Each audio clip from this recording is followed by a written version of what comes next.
இனிமையான நண்பர்களே, அன்புள்ளம் கொண்ட சொந்தங்களே, அனைவருக்கும் வணக்கம். டெல்லியிலே ஒரு புயல் அடித்து ஓய்ந்திருக்கிறது. மாணவர்களின் எழுச்சிமிக்க போராட்டம் டெல்லி தலைநகரை உலுக்கிவிட்டு புயலுக்கு பிறகு வருகின்ற அமைதியைப் போல ஒரு அமைதியை சந்தித்துக் கொண்டிருக்கிறது. ஆனால் அந்த போராட்டம் ஏற்படுத்திய விளைவுகளும் விமர்சனங்களும் இன்று வரை முடிவுக்கு வரவில்லை. எதற்காக மாணவர்கள் போராட்டம் நடத்தினார்கள்? அந்த போராட்டத்திற்கு தலைமை தாங்கிய கரப்பான் பூச்சி ஜனதா கட்சி என்கின்ற இயக்கத்தின் அபிஜித் தீப்கே என்கின்ற தலைவர் மீது கடுமையான விமர்சனங்களை மத்திய அரசும் மத்திய அரசின் ஆதரவாளர்களும் பஜ்ரங் தள் உள்ளிட்ட சங் பரிவார் அமைப்புகளும் கூறி வருகிறார்கள். எதற்காக மாணவர்கள் போராடினார்கள்? நீட் தேர்வு முறைகேட்டுக்கு பொறுப்பேற்று இனி இதுபோல் நீட் தேர்வு முறைகேடு நடக்க கூடாது என்று கோரிக்கை வைத்து போராட்டம் நடத்தினார்கள். நீட் தேர்வில் முறைகேடு நடந்ததா இல்லையா? நடந்தது என்றால் அதற்கு பொறுப்பானவர்கள் யார் என்ற கேள்விக்கு மத்தியிலே ஆள்கின்ற பாரதிய ஜனதா கட்சி அரசும் அவர்களின் ஆதரவாளர்களும் இன்று வரை பதில் கூறவில்லை. ஆனால் கரப்பான் பூச்சி ஜனதா கட்சி நடத்திய போராட்டத்தின் பின்னணியில் அந்நிய சக்திகள் இருக்கிறது. அந்நிய நாட்டிலிருந்து போராடிய அந்த மாணவர்களுக்கு பணம் வந்தது. மாணவர்கள் போராட்டத்திற்கு உள்ளே சமூக விரோதிகள் நுழைந்து விட்டார்கள், அந்நிய நாட்டின் கைக்கூலிகள் நுழைந்து விட்டார்கள் என்று பிரச்சாரம் செய்தார்கள்.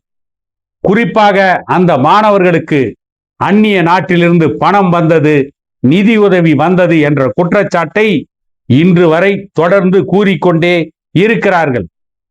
அவற்றுக்கெல்லாம் பதில் சொல்லும் விதமாக மத்திய பிரதேசத்தில் பத்திரிகையாளர்களை சந்தித்த கரப்பான் பூச்சி ஜனதா கட்சியின் நிறுவனரும் தலைவருமான அபிஜித் தீப்கே என்ன சொல்கிறார்?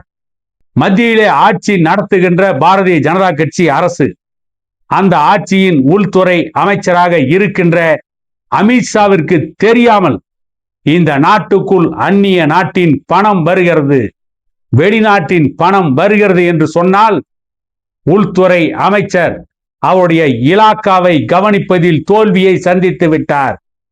அவர் நிர்வாகத்தை சரியாக நடத்தவில்லை. நாட்டுக்குள் யார் வருகிறார்கள், யார் போகிறார்கள் என்று தெரியாமல் ஆட்சி நடத்துகிறார்கள் என்று சொன்னால் உடனடியாக இந்தியாவிற்குள் அவர்களுக்கு தெரியாமல் உள்நாட்டு பணம் வந்ததற்கு பொறுப்பேற்று அதற்காக ராஜினாமா செய்ய வேண்டியவர் அமித்ஷா தான். ஆனால் இவர்கள் இன்றைக்கு மற்றவர்களை குறை கூறுகிறார்கள். உள்துறை அமைச்சகத்துக்கு தெரியாமல், இந்திய நாட்டின் பிரதமருக்கு தெரியாமல் இந்த நாட்டுக்குள்ளே வெளிநாட்டு பணம் வருகிறது என்று சொன்னால் இவர்களுடைய ஆட்சி கடந்த ஆண்டுகளில் இருந்து இன்று வரை தோல்வியை சந்தித்து விட்டது என்றுதான் பொருள். ஆகவே இவர்கள் திட்டமிட்டு பொய்யான அவதூறு செய்திகளை பரப்பிக் கொண்டிருக்கிறார்கள்.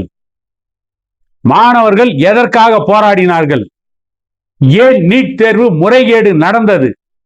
நீட் தேர்வில் முறைகேடு நடக்காமல் இருந்திருந்தால் மாணவர்கள் போராட வேண்டிய அவசியமே இருந்திருக்காது. அடிப்படை காரணம் என்ன என்பதை பற்றி அலசி ஆராயாமல் இன்னொரு முறை நீட் தேர்வு முறைகேடு நடக்காமல் தடுப்பதற்கு என்ன வழி என்று இன்று வரை மத்திய அரசு ஆய்வு செய்யவில்லை. ஏற்கனவே கல்வித்துறை அமைச்சராக இருந்த தர்மேந்திர பிரதான் நீக்கப்பட்டு அவருக்கு பதிலாக பிரகலாத் ஜோஷி கல்வித்துறை அமைச்சராக பொறுப்பேற்றிருக்கிறார். அடுத்து இவர்கள் என்ன சீர்திருத்த நடவடிக்கைகளை எடுக்க போகிறார்கள் என்ற கேள்விக்கு இவர்களிடம் இன்று வரை பதில் இல்லை. பல நேரங்களில் மத்தியிலே ஆள்கின்ற பாரதிய ஜனதா கட்சி அரசு கரப்பான் பூச்சி ஜனதா கட்சி தலைவர் அபிஜித் தீப்கே அவர்களை பாரதிய ஜனதா கட்சியில் இணைந்துவிட கூறினார்கள். பாரதிய ஜனதா கட்சியில் இணைய வேண்டும் என்று அழைப்பு விடுத்தார்கள். அவற்றை எல்லாம் நான் ஏற்றுக்கொள்ளவில்லை. வெளிநாட்டில் இருந்த பொழுதே அப்படிப்பட்ட அழைப்புகள் எல்லாம் வந்தது என்றும் கரப்பான் பூச்சி ஜனதா கட்சியின் தலைவர் அபிஜித் தீப்கே சொல்லி இருக்கிறார். ஆக மொத்தத்தில் மக்களை ஏமாற்றுவதில் மத்தியிலே ஆள்கின்ற பாரதிய ஜனதா கட்சி அரசு சிறந்து விளங்குகிறதா என்ற கேள்வி எழுகிறது. கரப்பான் பூச்சி ஜனதா கட்சியின் தலைவர் அபிஜித் தீப்கே எழுப்பிய கேள்விக்கு மத்திய அரசு என்ன விளக்கம் கொடுக்க போகிறது? மத்தியிலே ஆள்கின்ற இவர்களுக்கு தெரியாமல் அந்நிய நாட்டின் பணம் இந்தியாவிற்குள் வருகிறது. அது இந்தியாவில் குழப்பத்தை ஏற்படுத்துகிறது. அது இந்தியாவில் போராட்டத்தை தூண்டுகிறது என்று சொன்னால் இங்கே முப்படை எதற்கு இருக்கிறது? இங்கே உளவுத்துறை எதற்கு இருக்கிறது? மத்திய அரசை தாண்டி ஒவ்வொரு மாநில அரசிடமும் காவல்துறை இருக்கிறது. அந்த காவல்துறையிலும் உளவுத்துறை இருக்கிறது. இவர்களெல்லாம் என்ன செய்து கொண்டு இருக்கிறார்கள் என்ற கேள்வி இப்பொழுது ஒட்டுமொத்த இந்தியாவை உலுக்கி கொண்டிருக்கிறது. இந்த கேள்விக்கு ஆட்சியாளர்களிடமிருந்து என்ன பதில் இருக்கிறது என்று ஜனநாயகத்தின் மீது நம்பிக்கையுள்ள அத்தனை சக்திகளும் கேட்டுக்கொண்டு இருக்கிறார்கள் என கூறிக்கொண்டு மீண்டும் ஒரு காணொளியில் உங்களை சந்திக்கும் வரை உங்களிடமிருந்து விடைபெறுவது உங்கள் எடப்பாடி துரைசாமி.